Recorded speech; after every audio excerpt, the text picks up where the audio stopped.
तो आज हम करने वाले हैं चैप्टर नंबर 14 और क्लास 9। तो आइए समझते हैं स्टेटिस्टिक्स क्या होता है। तो सबसे पहले जब हम स्टेटिस्टिक्स की बात करते हैं तो स्टेटिस्टिक्स से आप क्या समझते हैं? पहली चीज़ तो प्रोनाउंस कीजिए सही पे कि क्या होता है स्टेटिस्टिक्स। दूसरी चीज़, यहाँ पर हमें डे टू डे लाइफ में कई सारी चीज़ें देखने को मिलती हैं। कई सारी चीज़ों से मतलब क्या होता है, जैसे कि टेम्परेचर हुआ, टेम्परेचर की बात की जाए, या आपकी हाइट्स की बात की जाए, या फिर आपके स्कूल में जो रोल नंबर्स हैं, या फिर आपके स्कूल में जो बच्चे हैं, क्योंकि अभी आप क्लास 9 में तो ऑफकोर्स आप स्कूल में हैं। तो ये सब जो डेटा होता है, इसके अलावा इमेजेस हुई, इसके अलावा बहुत सारी चीज़ें होती हैं जो पिक्चोरियल फॉर्म में, ग्राफिकल फॉर्म में, अदर फॉर्म्स में होती हैं। उस सबको हम क्या बोलते हैं? डेटा। चाहे वो टेक्सचुअल फॉर्म में हो, चाहे वो आपके मदर फादर का नाम हो, ये भी क्या हुआ? डेटा हुआ। तो this is all is data. और इस डेटा को जब हम अलग अलग फॉर्म में प्रेजेंट करते हैं, चाहे वो न्यूमेरिकल डेटा हो, चाहे वो पिक्चोरियल डेटा हो, अलग अलग फॉर्म में हम रिप्रेजेंट करते हैं, तो वही हमारा एक्चुअली क्या कहलाता है? सबसे पहली चीज़ तो दिस इज डेटा, और वही उसका जो प्रेजेंटेशन होता है किसका? न्यूमेरिकल डेटा का, जिसको हम ग्राफ के फॉर्म में, अलग अलग टेबल के फॉर्म में, यानी कि टेबुलर फॉर्म, ग्राफिकल फॉर्म ऐसे प्रेजेंट करते हैं। यही हमारा क्या है? स्टेटिस्टिक्स, जिसमें हम स्टेट्स जो है वो क्या करने वाले हैं? उनको प्रेजेंट करने वाले हैं। तो यहाँ पर जैसे कि मैंने आपसे बोला, दो तरीके के हमारे डेटा होते हैं। एक तो ग्रुप डेटा होता है, दूसरा होता है अनग्रुप डेटा। अगर मैंने आपसे बोला कि आपके क्लास में मान लीजिए 40 स्टूडेंट्स हैं, 40 स्टूडेंट्स में से 2 बच्चे ऐसे हैं जिनके मार्क्स कितने आए हुए हैं? 40। 3 बच्चे ऐसे हैं जिनके मार्क्स आए हुए हैं 50। सो this is actually what I am presenting, data. ये मैं क्या प्रेजेंट कर रही हूँ? डेटा प्रेजेंट कर रही हूँ। अब क्योंकि मैं सिंगल की बात कर रही हूँ, ये 2 है लिखा हुआ है, मैंने यहाँ पे ये 3 लिखा हुआ है, तो ये कैसा डेटा हो गया? Ungrouped data. कैसा डेटा हो गया? अनग्रुप्ड। इधर पे डेटा की ग्रुपिंग नहीं हुई है। जैसे कि अगर मैं आपसे बोलूँ कि आपकी ही एनसीईआरटी की बुक से हम डिफरेंट एग्जाम्पल्स लेते हैं। अगर मैंने आपसे बोला कि 100 प्लांट्स वाला एग्जाम्पल जो आपकी बुक में है, कि 100 प्लांट्स लगाए 100 स्कूल से, है ना, हर स्कूल ने अलग अलग प्लांट्स लगाए, तो यहाँ पर हमने ग्रुपिंग की हुई है 20 to 29, 30 to 39, ऐसे 10 की क्या की हुई है? ग्रुपिंग, यानी 10 के ग्रुप्स बना दिए in order to make it easy, है ना, और नहीं तो बहुत लंबा चौड़ा हो जाएगा। तो यहाँ पर हमने क्या किया है? ग्रुप बना दिया। तो वो जो था वो हमारा कैसा डेटा था? Ungroup data. और ये जो है वो कैसा है? ग्रुप डेटा, जिसमें हमने ग्रुप के ग्रुप बना दिए पूरे। जैसे कि आपकी क्लास में 40 स्टूडेंट है, तो 40 स्टूडेंट्स का एक ग्रुप है, उसके अंदर भी सब ग्रुप्स होंगे कई सारे। तो ग्रुप मतलब एक साथ जिनको हम ले लेते हैं, जिनको हम एक साथ ले लेते हैं, वो क्या हो जाता है? हमारा ग्रुप हो जाता है। Now we are starting with, हमने ये देख लिया है। अब हम देखते हैं एग्जाम्पल नंबर 1। आपकी ही बुक के पेज नंबर 240 पे जो एग्जाम्पल नंबर 1 है उसको देखिए। इसमें लिखा हुआ है, consider the marks obtained by 10 students in a mathematics test as given below. अब आप बहुत ध्यान से देखिए, वहाँ पर आपको मार्क्स दिए हुए हैं 55, 36, 95, 73, 60, ये मार्क्स दिए हुए हैं आपको बच्चों के, ठीक है, अलग अलग मार्क्स दिए हुए हैं। अब एक चीज़ होती है ध्यान देने वाली यहाँ पर, कि बताइए कि क्या ये डेटा अरेंज है? क्या ये डेटा पूरी तरीके से अरेंज डेटा माना जाएगा, या ये एक अनअरेंज डेटा है? तो हम सबसे पहले बोलेंगे ये जो डेटा है ये अनअरेंज फॉर्म में है, ये अरेंज फॉर्म में नहीं है। क्यों ऐसा बोलेंगे? अगर मैंने आपसे बोला कि बताइए इसे देखकर कि भाई किस बच्चे के सबसे कम नंबर है, अभी तो मैंने यहाँ पे 3 डिजिट्स लिखी है, मल्टीपल डिजिट्स मान लीजिए मैंने यहाँ पे लिख के रखी। मैंने आपसे बोला कि किस बच्चे के सबसे कम मार्क्स हैं, you will take time in order to search. मान लीजिए 100 मार्क्स मैंने एक साथ लिख दिए और सब मैशअप है, कहीं पर कम लिखा है, कहीं पर ज़्यादा कम, ज़्यादा कम, ज़्यादा, तो आप ढूंढोगे पहले तो, और गलती होने के चांसेस भी बढ़ जाएंगे और टाइम कंज्यूमिंग भी होगा। वहीं पर अगर ये सेम डेटा मैं असेंडिंग ऑर्डर में या डिसेंडिंग ऑर्डर में लिख दूँ, फिर मैं आपसे पूछूँ कि बताइए कि लोएस्ट मार्क्स किस बच्चे के हैं, तो आप सबसे पहला वाला देख लेंगे, और मैं बोलूँगी हाईएस्ट मार्क्स किस बच्चे के, तो आप सबसे आखिरी वाला देख लेंगे, ठीक है ना। इस तरीके का डेटा कैसा हो गया? अरेंज्ड, वेल अरेंज्ड डेटा, ठीक है ना, वेल अरेंज्ड डेटा। और ये रॉ डेटा है। ये कौन सा डेटा है? Raw data. जैसे कि हम रॉ की बात करते हैं, कच्चा, रॉ मतलब कच्चा, तो ये अनप्रोसेस्ड डेटा है एक तरीके से, जिसमें कोई काम नहीं किया गया, बस हमारे पास ऐसे ही पड़ा हुआ है, ठीक है ना। तो ये जो होता है इनिशियल लेवल पे रॉ डेटा कहलाता है। क्या कहलाता है? Raw data. और जब हम इसको वेल अरेंज कर देते हैं, वेल प्रोसेस कर देते हैं, तो यही डेटा हमारा कौन सा डेटा हो जाता है? Arrange data. कौन सा डेटा? Arrange data. जैसे हमने असेंडिंग ऑर्डर में, डिसेंडिंग ऑर्डर में अरेंज करके लिख दिया है। और क्या तरीका हुआ देखिए। अब ये तो आपको समझ में आ गया अरेंज डेटा, है ना, कैसा होता है, और रॉ डेटा कैसा होता है। इसके अलावा नेक्स्ट जो है हमारा, उसमें देखिए एग्जाम्पल नंबर 2। एग्जाम्पल नंबर 2 में आपको दिया गया है कि कंसीडर कीजिए मार्क्स जो कि आउट ऑफ 100 मिले हैं किसको, 30 स्टूडेंट्स को।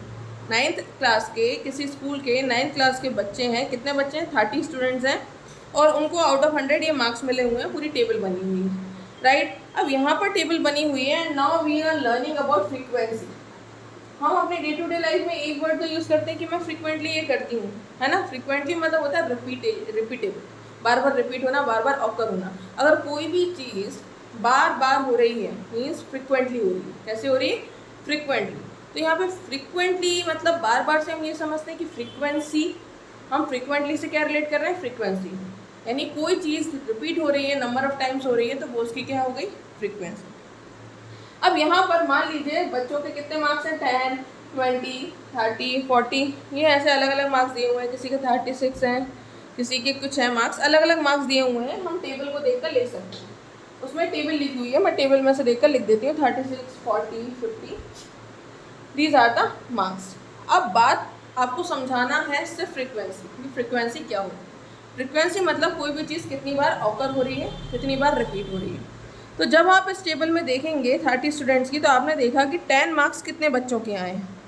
तो ये डेटा में आपने देखा तो 10 मार्क्स जो है कितने बच्चों के हैं, सिर्फ एक बच्चे के 10 मार्क्स, ठीक है। तो आप यहाँ पे फ्रीक्वेंसी जो है कॉलम, फ्रीक्वेंसी वाला कॉलम, उसमें क्या लिख देंगे, 10 के आगे 1, यानी एक ही बार एक ही बच्चे के 10 मार्क्स आए हैं। 20 कितने बच्चों के आए हैं, वो भी एक बच्चों के आए हैं।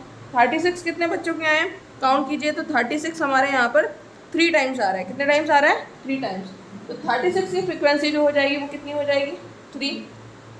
तो कहने का मतलब ये है कि इट इज़ एक्चुअली क्या है, हम किसी भी चीज़ को अगर हम आगे भी जाते हैं और बड़ा एग्ज़ाम देते हैं, कुछ भी करते हैं, तो एक सिंपल सी चीज़ देखिए ना कि आजकल ऑप्टिमाइजेशन का ज़माना है। हम किसी भी चीज़ को 3 बार क्यों लिख रहे हैं, हम किसी भी चीज़ को 3 बार क्यों लिख रहे हैं, 36, 36, 36। टेबुलर फॉर्म में हमने उसको आसान तरीके से लिख लिया, कम स्पेस लेगा। मोबाइल में भी हमें आजकल स्पेस चाहिए, मेमोरी भी चाहिए, सब कुछ चाहिए। तो ये आजकल ऑप्टिमाइजेशन का ज़माना है, किसी चीज़ को बेहतर तरीके से कम स्पेस में कैसे किया जा सकता है। तो यहाँ पर 36 मार्क्स 3 बार आए, यानी 3 बच्चों के आए। तो हमने उस फ्रिक्वेंसी के आगे क्या लिख दिया, 3, रिप्रेजेंटेड इट बाय 3। तो 36, 36, 36 3 बार लिखने की रिक्वायरमेंट नहीं है, इट इज़ फॉर गुड, क्योंकि ऐसा नहीं है कि ये एक ही है। यहाँ पर देखिए आप 70 जो है मार्क्स वो 4 बार रिपीट हो रहे हैं। तो ये कितने कम स्पेस में हो गया, हमने टोटल 30 स्टूडेंट्स का डेटा एक टेबल में कितने कम स्पेस में प्रेजेंट कर दिया है। तो this is called as well processed presentable data, ठीक है ना, जिसमें हमने यहाँ पर तो लिखे मार्क्स और यहाँ पर क्या लिखा, फ्रीक्वेंसी, यानी कितनी टाइम्स, यानी कितने बच्चों के इतने मार्क्स आए हैं। तो आप देखेंगे टोटल इनको जब जोड़ेंगे तो it is equals to 30 total 30 क्या हो जाएगा, सम आएगा इनका, क्योंकि कितने बच्चे हैं, 30 स्टूडेंट्स हैं। इसके अलावा ये हमने देख लिया कि ये हमारा क्या होता है, फ्रीक्वेंसी।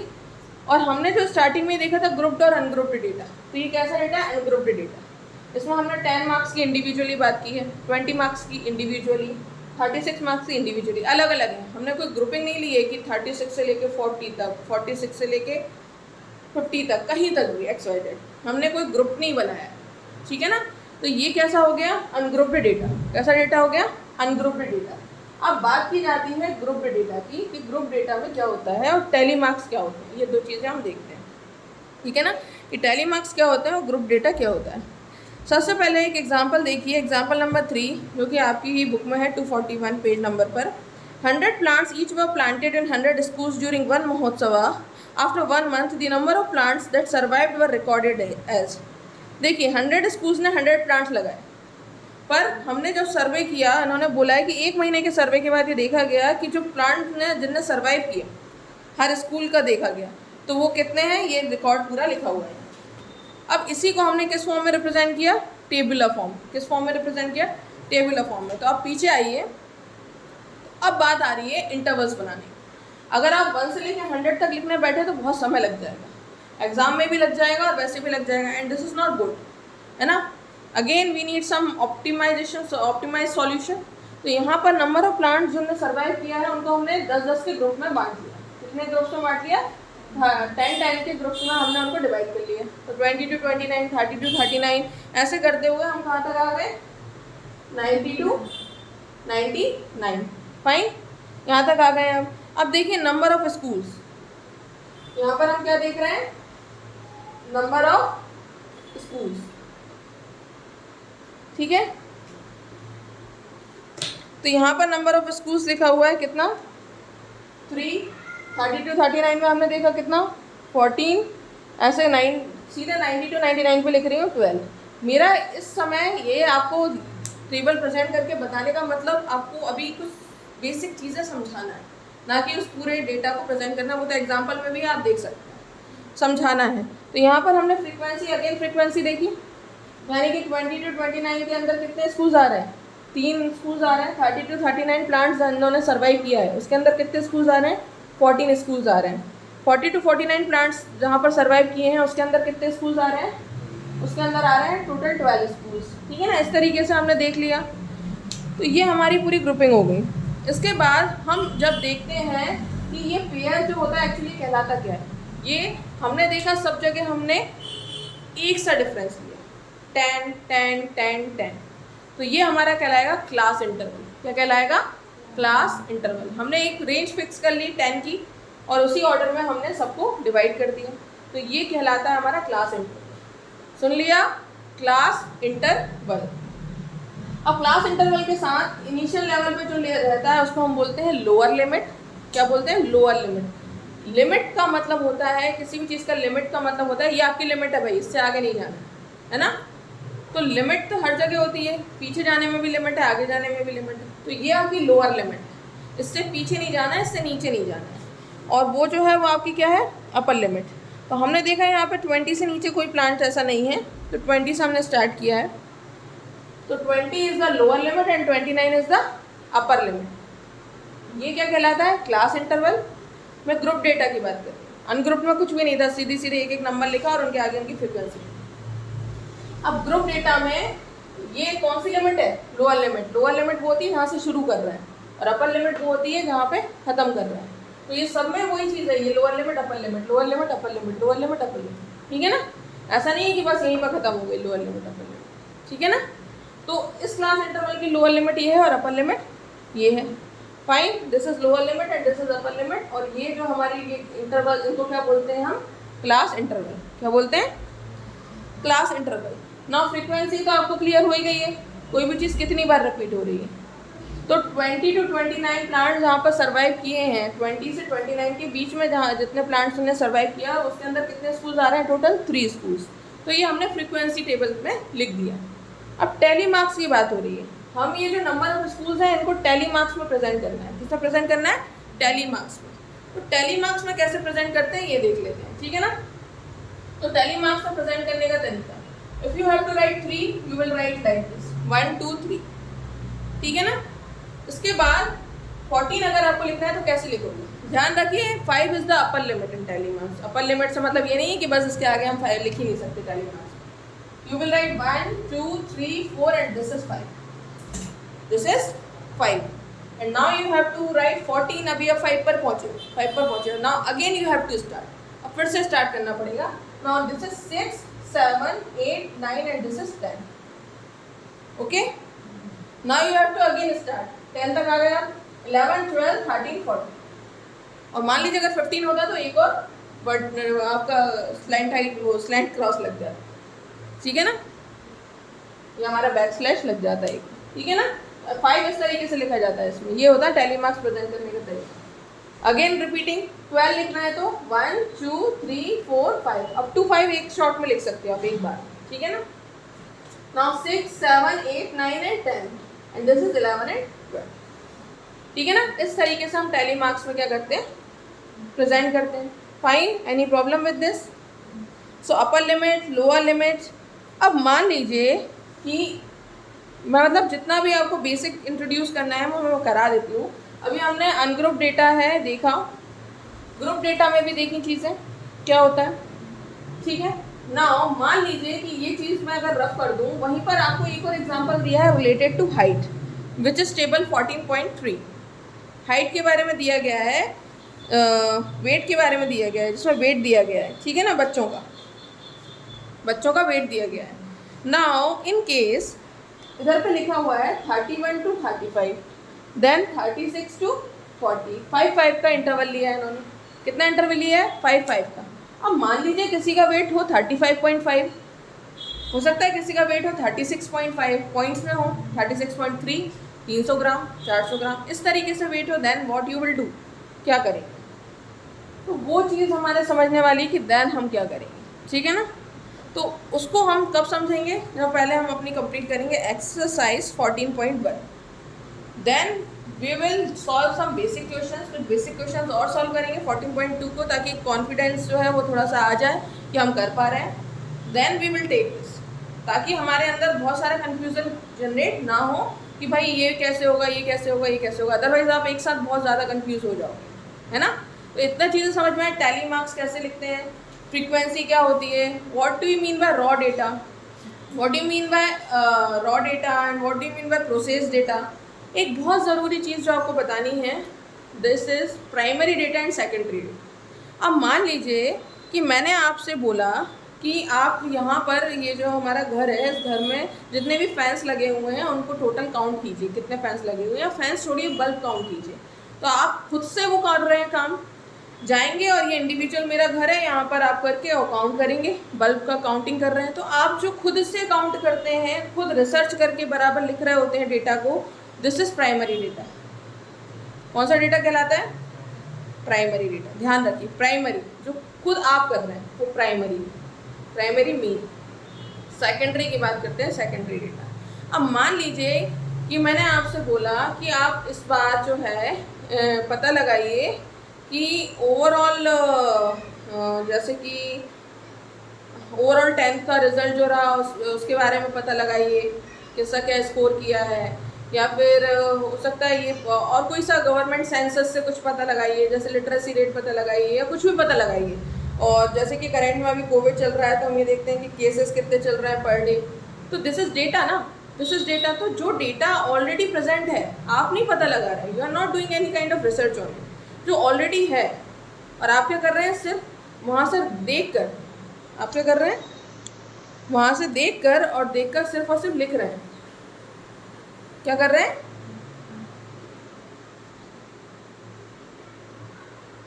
वहाँ से देखकर सिर्फ और सिर्फ लिख रहे हैं उस डेटा को। तो this is what is secondary data. कौन सा डेटा होता है वो? सेकेंडरी डेटा होता है, ठीक है ना। This is clear. तो डेटा जिसको आप पूरा कॉपी पेस्ट कर रहे हैं या फिर कोई सोर्स है जिससे आप ले रहे हैं, वो हमारा सेकेंडरी डेटा होता है। और जो डेटा हम खुद रिसर्च कर रहे होते हैं वो कौन सा डेटा होता है? Primary data. कौन सा होता है? प्राइमरी डेटा होता है, ठीक है ना। तो this is the difference between primary data and secondary data. Now we are at exercise 14.1। So come to exercise 14.1, और उसमें आपको दिया गया है ये 5 examples of data that you can collect from your day to day life. अब ये तो आपका काम है, आप लोगों को करना है, बट स्टिल आपको कुछ एक एग्जाम्पल बता देती हूँ। जैसे कि अभी ही बताया कि आपसे बोला गया घर के बल्ब काउंट कीजिए, आपसे बोला गया कि आपके फैमिली में मेंबर्स कितने हैं, टोटल ओवरऑल पूरी फैमिली में कितने मेंबर्स हैं वो काउंट कीजिए। बहुत छोटा है ये तो डेटा में, मतलब एक basic exam, this is data. तो ये हमारे डे टू डे लाइफ का हो गया, ठीक है ना। उसके बाद उस डेटा को आपको किस में क्लासीफाई करना है? सेकंड क्वेश्चन के हिसाब से प्राइमरी और सेकेंडरी। तो फैमिली मेम्बर्स आप काउंट कर रहे हो तो ये प्राइमरी डेटा हो गया। बल्ब, फैन वगैरह ये आप काउंट कर रहे हो तो ये आपका प्राइमरी डेटा हो गया।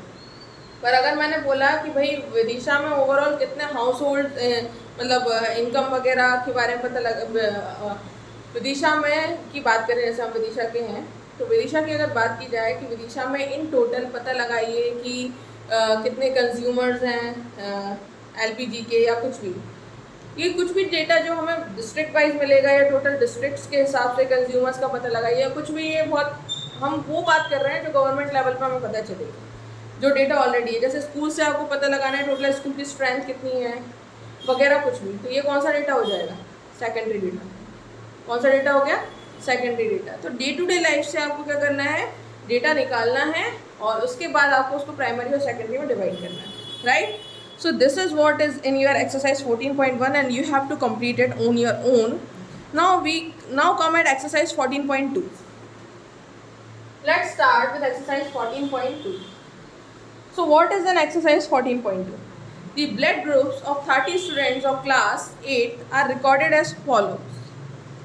अब यहाँ पर ब्लड ग्रुप लिखे हुए हैं A B O O A B O A वगैरह वगैरह वगैरह। ना आपको इसकी फ्रीक्वेंसी डिस्ट्रीब्यूशन टेबल बनानी है।